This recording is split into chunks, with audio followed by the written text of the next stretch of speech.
محمد عبد المنصف حرمت اتجوز على لقاء الخميسي والناس ظلموا زوجتي التانية.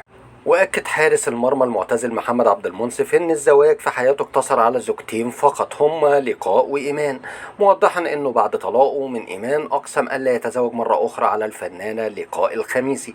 وقال عبد المنصف خلال لقائه ببرنامج ورا الشمس تقديم الإعلامية ياسمين الخطيب إن فترة زواجه لم تشهد صراعات، مؤكدا إن هي مرت بهدوء وكانت مرحلة جيدة في حياته. وأضاف محمد عبد المنصف إنه على المستوى المهني حقق خلالها بطولات ونجاحات في مشواره الكروي، مشيرا إلى أنها كانت فترة موفقة في حياته الشخصية والعملية. كما كشف محمد عبد المنصف كواليس زواجه خلال 7 سنوات، مؤكدا إنه حرص على مشاعر زوجته وحماية بيته طوال تلك الفترة. كمان قال محمد عبد المنصف في ناس كتير بتعمل كده وبتتجوز وبتخبي خوفا على مشاعر الزوجة الأولى، وبيحافظوا على البيت وصعب حد يفكر ويروح يقول لزوجته إن هيتجوز عليها، مفيش واحدة هتقبل كده.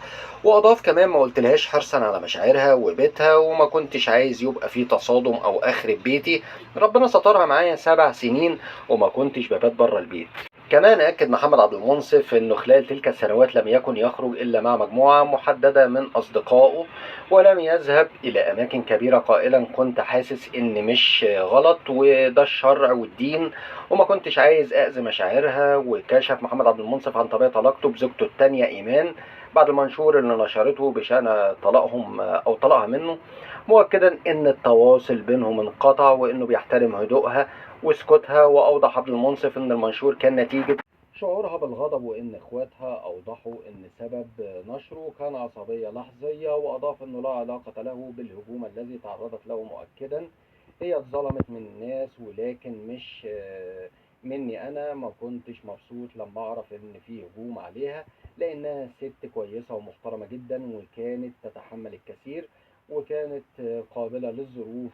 ناس استعجلوا وحكموا عليها، هي كانت بتحبني وأنا كنت بحبها. وأشار إلى أنه بعد ارتباطهم دعموا أو دعمها وابتعد بها عن العمل الفني وإن هي لم تكن ترغب في الاستمرار في الفن، فشجعها على اتخاذ قرارها بحرية.